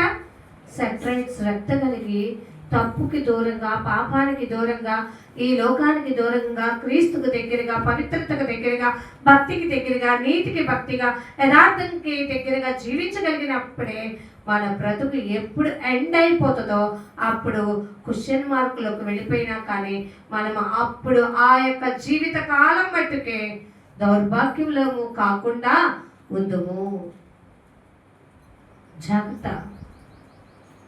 ఏ నాటికీడు ఆ నాటికి చాలు, కానీ ఏ నాటి భక్తి ఆ నాటికే. ఎవ్రీ సెకండ్ నిన్ను నువ్వు ఏం చేసుకోవాలి తెలుసా? పరిశీలనలోకి వెళ్ళాలి. మన బ్రతికి ఎలా ఉంటుందండి అండి, కంప్యూటర్లో ఎంత వైరస్ డిటెక్ట్ చేసినా మళ్ళా ఏమవుతుంది? వెళ్తూనే ఉంటుంది ఏదో ఒక విధంగా వైరస్. అర్థమైందండి? దాన్ని ఎంత డిటెక్ట్ చేసినా ఎంత కాలానికైనా అది డ్యామేజ్ అయిపోవాల్సిందే. మన బ్రతుకులు దేవుని వాక్యం లేకపోతే, ఆత్మ పరిశీలన లేకపోతే మనము కూడా విడవబడే పరిస్థితికి వెళ్ళిపోతాం. శ్రద్ధగా వెతకండి, శ్రద్ధ కలిగిన ఆలోచన చేయండి, బలవంతులుగా ఉండండి, బలహీనులుగా ఉండొద్దు. క్రీస్తు బిడ్డలు ఎప్పుడు ఎలా ఉంటారంట తెలుసా? ఎబ్రీ స్త్రీల గురించి ద బెస్ట్ మాట ఏముంది? అంటే ఏంటి? వాళ్ళు ఎప్పుడు కూడా దేనికి కూడా వెనక స్టెప్ తీసుకోరు. ముందున్న వాటికి ఎలా వెళ్తారు? ఓపికతో పరిగెత్తుతారు. సులువుగా చిక్కులు పెట్టే ప్రతి ఒక్క దానిని తప్పించుకుంటారు. ఎందుకంటే ఒకటి ఉంది, గొప్ప సాక్షి సమూహము మేఘము వలె ఆవరించింది. నువ్వు కూడా అంతే. కానీ మతి భ్రమిస్తుంది, తెలియట్లా. దేవుడు నిన్ను ఆవరించి ఉన్నాడని తెలియట్లా. నువ్వు సులువుగా చిక్కులు పెట్టి ఈ లోకానికి బానిసవ్వమాక, దేవునికి ఉపయోగకరంగా మారు. మొదటి మాట మనం సామెతలు 24లో నిష్పక్షపాతకంగా బతకాలి అని. రెండోది మన మాట సరైనదిగా ప్రత్యుత్తరం ఇచ్చేదిగా ఉండాలని. మూడోది మనము దేవుని యొక్క విషయాలకు ప్రాధాన్యత ఇవ్వాలి, శ్రద్ధ కలిగి బ్రతకాలని నేర్చుకున్నాం. ఫైనల్గా సామెతలు 24లో లాస్ట్ వచనాల్లో మనకు ఒక మాట తెలియపరుస్తున్నారు. సోమరితనం యొక్క పరిణామాలు ఎలా ఉంటాయి అంటూ, సోమరిగా ఉండేవాడు ఏమంటాడట అండి? ఇంకొంచెం నిద్ర, ఇంకొంచెం కునుకుపాటు, పరిణతికి ఇంకొంచెం చేతులు ముడుచుకునుట, వీటి వల్ల నీకేమొచ్చును? ఎట్లా వస్తుందటండి? పిలవపైన పరిగెత్తుకుంటూ వచ్చిందండి. ఆలోచించండి. అంటే దేవునికి ఎలాంటి వాళ్ళు కావాలి? అందుకనే ఒక భక్తుడు అన్నాడు కదా, ప్రభువా వేకువనే నేను నిన్ను. అర్థమైందండి? ఎప్పుడు బ్రతకాలంట? 7, 8, 10 లేచి, భగవంతుడా ఈరోజు నువ్వు నాకు ఇచ్చినందుకు దండం అంటావా? ఉదయమునే దేవుని మనం వెతకాలి. ఉదయమునే మనం ఆయన కృప కొరకు కనిపెట్టాలి. అప్పుడు మన దినములు ఆనందంతో సంతోషంతో గడిచిపోతాయి. ఏది ఎదురైనా సరే తట్టుకొని నిలబడగలిగిన ఆ శక్తి దేవుడు మనకి ఇచ్చేస్తాడు. అందుకనే సోమరితనం వల్ల నువ్వేమవుతావు అంటే దరిద్రతని కొని తెచ్చుకుంటావు. నువ్వు యాక్టివ్గా ఉండాలి. నీ ప్లాన్ అనేది కరెక్ట్గా ఉండాలి. ఇప్పుడు ప్రతి సోమవారం నుంచి సాటర్డే వరకు నీ ప్లాన్ కరెక్ట్గా ఉంటుంది. ఎందుకంటే నువ్వు ఉద్యోగానికి వెళ్ళాలి, లేకపోతే నీ పనుల్లో నువ్వు ఉండాలి. ఆదివారం వచ్చేసరికి అబ్బా రేపు ఆదివారం కదా కదా మరి ఇంకా ఏముండాలి? ఆ రోజులు నా స్వప్రయోజనానికి వాడుకున్నా. ఇచ్చేది ఒక్కటే కదా నా దేవునికి. ఆ రోజు నేను ఎలా ఉండాలి? పరుగున తొందరగా దేవుని సన్నిధానానికి వెళ్ళిపోయి దేవుని దగ్గర మొరపెట్టాలి. ఆలోచనకై వివేచనకై అడగాలి. వచ్చిన దగ్గర నుంచి ఎప్పుడు ముగిస్తారని గడియారాల వైపు చూడకూడదు. ఎంత నేను వినాలో, ఎంత నా హృదయంలోకి పోవాలో, ఎంత నేను ఆ మలినమైన దాన్ని బయటికి తోసివేసుకోవాలో నేను తోసివేసుకోవాలి. లేకపోతే నా బ్రతుకులో దరిద్రత వచ్చినట్టుగా నా జీవనంలో కూడా దరిద్రత అనేది వచ్చేస్తుంది. కానీ నా యేసు ఎందుకు వచ్చాడట? నాలో ఉన్న దరిద్రాన్ని బయటికి తీసివేయటానికి. ఆలోచించారా? జాగ్రత్త కలిగి ఉందాం. అందుకే సామెతలలో 10వ అధ్యాయం 4వ వచనం,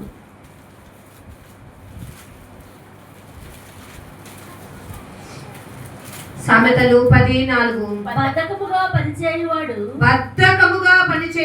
దరిద్రుడగును. అందుకే అండి చాలా మంది అంటారు పనిచేసేటప్పుడు ఏం చేయమంటారు తెలుసా? చురుకుగా పనిచేయరా బాబు, నిన్ను చూస్తుంటే నాకు వస్తుందని వేస్తాం. ఆలోచించారండి? జాగ్రత్త. పనిలో యాక్టివ్నెస్ ఉంటే నువ్వేమవుతావు అంటే దరిద్రాన్ని నీ అంతకు నువ్వే పోగొట్టుకుంటావు. ఒక ఆలోచన దేవుని దగ్గర అడిగితే దేవుడు నీ హృదయానికి తోడుంటాడు. బద్ధకంతో పనిచేసావనుకో దరిద్రుడు అవుతావు. శ్రద్ధ గలవాడు ఏమవుతాడట? ఆలోచించారండి? ఏ పనైనా శ్రద్ధగా చేయి. ఎవడు నిన్ను ఏలెత్తి చూపకుండానట్లుగా బ్రతుకు.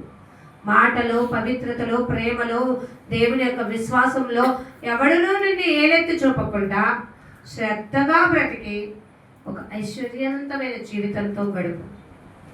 అది నిన్ను నెంబర్ 1 పొజిషన్లో ఉంచుతుంది. దేవునికి అలాంటి వాళ్ళు కావాలి. అలాంటి లిస్టులో నువ్వు ఉన్నావు లేదో చూసుకో. నీ పేరు జీవగ్రంథమందు రాయబడాలి. కానీ రాయబడటానికి ఎలిజిబిలిటీ క్రైటీరియా నీవు కలిగి ఉంటున్నావా లేదా అది చెక్ చేసుకోవాలండి. ఒక రోజు ఇచ్చేసి ఒక రోజు కాడు కప్పించేసి దేవుడా ఉన్నాను కదా మిగతా రోజులను కాపాడేసే అని వెళ్ళిపోతే ఇది కుదరదండి. సెకండ్ దేవుడు నేను కాపాడుతున్నాడు. ఆ విషయం మీకు తెలుసు లేదు? సామెతలు 19:15 ఓ మాట అంటాడు, సోమరితనము గాఢ నిద్రలో పడవేయును. ఎక్కడికి పడేస్తుందటండి అనే సోమరితనము గాఢ నిద్రలో పడవేయును. సోమరివాడు పస్తు ఉండును. సోమరివాడు పస్తు పడి ఉండును. ఆలోచించండి, వాడు పనే చేసుకోలేకపోతే పస్తుండకి ఇంకేముంటాడు? ఆలోచించారా? మనము కూడా దేవుడి సన్నిధి మానేసి ఇళ్లల్లో కూర్చొని నిద్రపోవాలనుకోవడం పస్తుండడంతో సమానమే. ఆలోచించారా? దేవుని సన్నిధిని విడిచి జీవాహారం అనేది దేవుని దగ్గరలో ఉండాల్సింది తీసుకోకుండా, హృదయాన్ని శుద్ధి చేసుకోకుండా, సరంబి వేసిన ఇళ్లలో పడుకుంటూ ఈరోజు హ్యాపీగా ఇక్కడ గడిపేద్దాంలే అని అనుకుంటే నువ్వు ఆ రోజు పస్తున్నావు. ఆలోచించుకో. దినదినము నాకు కావలసిన జీవాహారము నాకు దయచేయమనే కదా పరలోక ప్రార్థన చెప్తుంది. నేటి అనుదిన ఆహారము మాకు దయచేయమంటే రోజు నువ్వు కూర్చొని శరీరపరంగా అలసిపోయావు, నా బిడ్డకి అనుకుంటున్నావేమో. కాదు, జీవాహారం. జీవాహారం నీ యొక్క హృదయంలోకి వెళ్తేనే మళ్ళీ బయటకు వస్తుంది. ఆ మళ్ళీ బయటకు వెళ్తే నేను ప్యూరిటీ ఆఫ్ హార్ట్తో జీవించగలుగుతావు. అప్పుడు మెంటల్గా, ఫిజికల్గా, స్పిరిచువల్గా 3 విధాలా కూడా నువ్వేమవుతావు అంటే స్ట్రాంగ్ అవుతావు. అలా స్ట్రాంగ్ అయ్యేది ఏమవుతుందంటే నిన్ను దేవుని దగ్గరికి రీచ్ అవ్వడానికి ఒక అర్హత కలిగిన, నమ్మకమైన రాయబారిగా కలిగిన స్థితిలోకి తీసుకెళ్తుంది. కాబట్టి మనము నేర్చుకున్న సామెతల గ్రంథం 24లో 23 నుంచి 34 చదువుకున్న వచనాల్లో పక్షపాత బుద్ధి లేకుండా ఉండాలి, సరైన మాట ప్రత్యుత్తరం ఇచ్చేవారిగా ఉండాలి. 3వది మనము దేవుని యొక్క విషయాల్లో ప్రాధాన్యత కలిగి ఉండాలి, శ్రద్ధ కలిగి ఉండాలి. 4వది సోమరితనం వల్ల మనకు అనేకమైన ఇబ్బందికరమైన పరిణామాలు ఎదురవుతాయి. కాబట్టి ఆ పరిణామాలన్నింటినీ అధిగమించి దేవుని యొక్క బిడ్డలుగా ముందుకు కొనసాగాలంటే మనకున్నదల్లా ఒకటే, ఆయన వాక్యమే. సకల మానవ కోటికి విధి ఇదియే. ప్రసంగి 12 లాస్ట్లో చెప్తున్నాడు కదా. ఏంటి ప్రభా మాకు అంటే ఒకసారి చూసేద్దాం. ఇదంతయు వినిన తరువాత అందరికీ ఏంటి ప్రసంగి గ్రంథం 12వ అధ్యాయము లాస్ట్ 13వ వచనం. ఇదంతయు వినిన తరువాత తేలిన ఫలితార్థం ఇదే. తేలిన ఫలిత అర్థం ఇదే. దేవుని యందు భయభక్తులు కలిగి ఉండి ఆయన కట్టడలను అనుసరించి. అర్థమైందండి? దేవుని యందు ఏం కలిగి ఉండాలి? సోమతనం ఉండొచ్చా? దేవుని యొక్క విషయాల్లో ప్రాధాన్యత ఉండాలా వద్దా? జాగ్రత్త కలిగి ఉండండి. దేవుని యందు భయము కలిగి ఉండు, భక్తి కలిగి ఉండు. అలాగే దేవుడు ఏవైతే నీకు రూల్స్, కమాండ్స్ ఏవైతే ఇచ్చాడో వాటన్నిటిని ఫాలో అవు. లోకపరంగా ఏవి ఇచ్చినా రూల్స్ ఫాలో అవుతారు. ఆఫ్ కోర్స్ మీరు ట్రాఫిక్ సిగ్నల్స్ పాటించకుండా ఉంటారేమో, అది మీకే నష్టం. చేస్తున్న పనిలో ఇస్తున్న ఆ యొక్క రూల్స్ ఏవైతే ఉన్నాయో అవి పాటిస్తారేమో, తప్పకుండా పాటించాలి. లేకపోతే చూసిన మేనేజరు ఏం చేస్తాడు? జీతం కట్ చేస్తాడు. కాబట్టి ఎందుకు రా బాబీ గోలనుకుంటామేమో. కానీ ఇక్కడ చెప్తున్న మాట అలర్ట్గా ఉండు, శ్రద్ధ కలిగి ఉండు, ప్రాధాన్యత ఇవ్వు, భయభక్తులు కలిగి ఉండు, కట్టడాలను అనుసరించు, విధుల్ని అనుసరించు. ఏది చేయమన్నారో అది చేయి, ఏది చేయొద్దన్నారో అది చేయమాక. కానీ రివర్స్ గేర్లో పడి అపాయాన్ని కొని తెచ్చుకొని ఏంటి ప్రభువా నాకు ఈ పరిస్థితి, నా గురించి ఎవరైనా ప్రార్థించేవారు ఉన్నారా అని అప్పుడు ఎత్తుక్కోమాక. ఎందుకంటే నీకు ఎండింగ్ వచ్చేస్తుంది. మంచం మీదకి వెళ్ళి బోర్లా పడి అడిగి అప్పుడు ప్రతిమాలుకుందాం, అప్పుడు వేడుకుందాం అనుకోమాక. నీ ప్రాణము, నీ శరీరము, నీ యొక్క అవయవాలు బాగా పనిచేస్తుండగానే నీ యొక్క నోటితో దేవుని స్తుతించు. నీ కాళ్ళతో, నీ పాదములతో, నీ చెవులతో దేవుని మాటలు వినడానికి, చేయడానికి, చెప్పడానికి ప్రతిదీ దేవుని కొరకు ఉపయోగించే పాత్రగా మలుచుకో.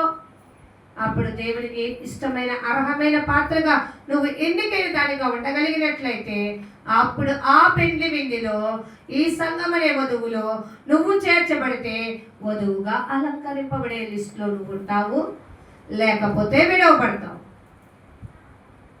జాగ్రత్తగా ఉండి ఆత్మ పరిశీలన చేసుకోండి. దేవుని యొక్క విషయాల్లో ఎలా ప్రాధాన్యత ఇస్తున్నాం అనేది గమనించుకొని బ్రతుకుదాం. ప్రార్థన చేసుకుందాం. కళ్ళు మూసుకోండి. ఈ చిన్ని మాటలు దేవుడు మన వెనుకల్లో ఫలింపచేయుగాక. ప్రేమ నమ్మకము కలిగిన మా ప్రియమైన పరలోకపు తండ్రి, యేసయ్య మీకు వందనాలు చెల్లిస్తున్నాం. మీ విలువైన దయగలిగిన మాటలు మీరు మాకు తెలియపరిచారు. ఈ లోకపరమైన విషయాల్లో బ్రతుకుతూ ప్రభా మేము పక్షపాత బుద్ధితో ఎప్పుడైనా నడుచుకొని ఉంటే దయతో క్షమించండి. నిష్పక్షపాతులుగా ఉండండి. తణుకుల ఎడలా, పేదల ఎడలా, గుడ్డివాడి ఎడలా, చెవిటివాడి ఎడలా జాగ్రత్త కలిగిన తీర్పు కలిగి జీవించండి అన్నారు. అలాగే మేము సరైన మాట ప్రత్యుత్తరం ఇచ్చేవారిగా, మా నోటి వెంట వ్యర్థమైన మాటలు రాకుండా, కపటమైన మాటలు రాకుండా, కత్తిపోటి వంటి మాటలు రాకుండా భద్రం చేసుకోవటం మాకు నేర్పించారు తండ్రి. కాబట్టి మేము నాయన ఎదుటి వారికి సరైన ప్రత్యుత్తరం ఇచ్చేవారిగా మేము ఉండినట్లు మాకు నేర్పించిన మాటలు అనుసరించడం మాకు దయచేయండి. మీరు చెప్పినట్టుగానైనా ఈ లోకపరమైన విషయాల్లో ప్రాధాన్యత ఇస్తున్నాం, దేవుని పరమైన విషయాల్లో నిర్లక్ష్యత ఉంటే వాడు ఒకసారి ఆలోచించుకోవాలి, శ్రద్ధ కలిగి దేవుని వైపు తిరగాలి అని. శ్రద్ధగా పనిచేయవాడు ఐశ్వర్యవంతం అవుతాడు. శ్రద్ధగా పనిచేయవాడు ఏలుబడి చేసే స్థితికి వెళ్తాడు. శ్రద్ధగా పనిచేసేవాడు దేవుని యొక్క ప్రియబిడ్డగా ఉంటాడని మీరు చెప్పారు. సోమరిగా ఉంటే దాని పరిణామాలు ప్రభా దరిద్రత స్థితికి వెళ్తాయి. వాడు రక్షణ బాప్తిస అనుభవం లేకుండానే, వెలిగింపబడిన వెలుగు లేకుండానే జీవించి మరణమైపోతాడు. కాబట్టి అట్లాంటి స్థితి కాదు దేవుడు కోరుకునేది. దేవుడిచ్చిన జీవితాన్ని ఉపయోగించుకొని దేవుని యొక్క బిడ్డగా సాక్షులైన కొనసాగినప్పుడే, ప్రాణ ఆత్మ శరీరాలు దేవుని కొరకు ఉపయోగించగలిగినప్పుడే, దేవుని యొక్క ఆలోచన సభలో చేరి దేవుని యొక్క యాజకుడిగా నువ్వు పనిచేయగలిగినప్పుడే, దేవుడు వాడుకోవడానికి అర్హమైన పాత్రగా, నిజమైన పాత్రగా నువ్వు ఉండగలిగినప్పుడే గొప్పవాడివి అని ఆయన మీరు మాకు చెప్పారు.